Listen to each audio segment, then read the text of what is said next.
আসসালামু আলাইকুম। সবাইকে ধন্যবাদ যারা আজকে আমাদের ভিডিওটা দেখতেছেন। সাকসেস জব কেয়ার থেকে আমি ইমরান বলছি। আজকে আমরা কথা বলবো সাকসেস জব কেয়ারের একজন গর্বিত স্টুডেন্ট যে কিনা সিলেট বিভাগীয় কার্যালয়ে তার চাকরি হয়েছে। তার মুখ থেকে আমরা তার সফলতার গল্প শুনব। কেমন আছো? ভালো আছি। আচ্ছা, তুমি আমাদের এই প্রতিষ্ঠানে ভর্তি হয়েছো কত তারিখ? আমি এখানে আসলে ডিসেম্বরের 26 তারিখে। ডিসেম্বরের 26 তারিখ সে ভর্তি হয়েছে আমাদের এখানে। সবাইকে দেখাচ্ছি ডিসেম্বরের 26 তারিখের 26 তারিখ।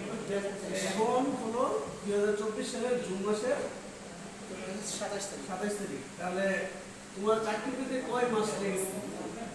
আমার চাকরি হিসাব করলে তো চাকরি পরীক্ষা তো দিয়েছি অনেক আগে,